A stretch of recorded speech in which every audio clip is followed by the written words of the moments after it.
महाप्रभु चतुर्थमूर्ति पवित्र बाहुड़ा और सुनावेश उपलक्षे बजरंग दल ओडिशा तरफ मानव श्रृंखला सेवा राज्य राजस्व मंत्री मान्यवर सुरेश पूजारी आरएस प्रांत प्रचारक विपिन नंद बीएसपी राज्य कार्यकारी सभापति पवित्र स्वाई वैकुंठ बाबा राज्य सह संपादक उमाशंकर आचार्य बजरंगी दल राज्य संयोजक प्रभात भूषण त्रिपाठी और अन्य कार्यकारी समेत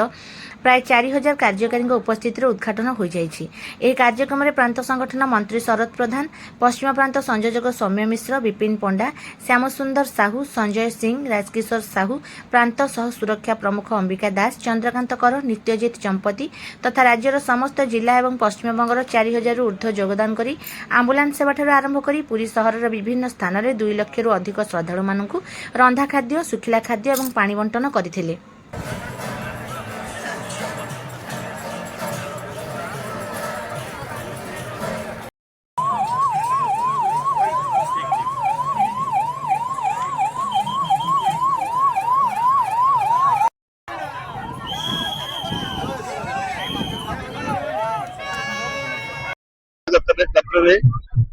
विश्वर समस्त हिंदू भाई भाई मान जगन्नाथ प्रेमी मान स्वागत और अभिनंदन जनाऊँगी। आज ये जो प्रभु जगन्नाथ बाहुड़ा यात्रा होची विश्व हिंदू परिषद गोटे आयाम जो बजरंग दल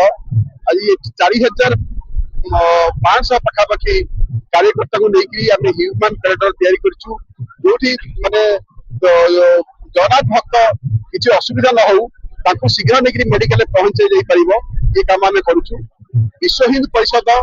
सब वर्ष 50 वर्ष धरिकी एटी सेवा काम करुची। आमर विभिन्न जगह रंधा खाद्य मेडिकल चलुची प्राय 1.5 लाख पाखापाखि आम मालती पाटपुर पाखे आम रंधा खाद्य दौचु प्राय 24 घंटा अहरात्र यही काम चली। आपण देखुवे ये खाद्य दिव्य ये जगन्नाथ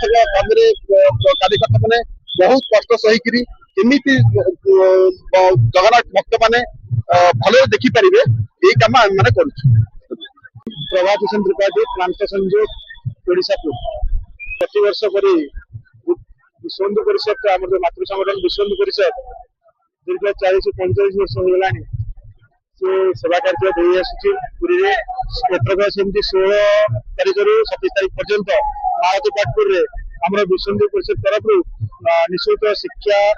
चिकित्सा शिविर शुक्ला खाद्य बंटन एवं खाद्य बंटन व्यवस्था कर प्रतिवर्ष पर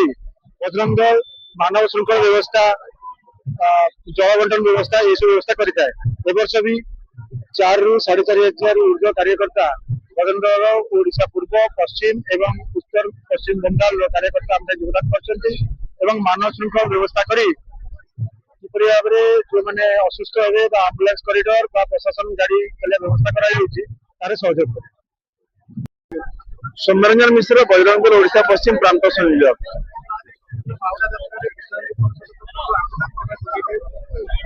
प्रथम तो पवित्र विश्व प्रसिद्ध बाहुड़ा यात्रा उपलक्षे समस्त ओडिशावासी भारतवासी तथा विश्व में समस्त हिंदू भाई भाई समस्त हार्दिक शुभेच्छा अभिनंदन। आज परम पवित्र आम बाहुड़ा यात्रा बजरंग दल तरफ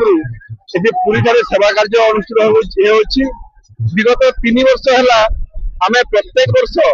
बाहुड़ा यात्रा हजार हजार संख्यार विगत 3 वर्ष है प्रत्येक वर्ष बाहुड़ा यात्रा समय बजरंग दल हजार हजार कार्यकर्ता पुरी सम्मिलित हो आम ह्यूमान चेन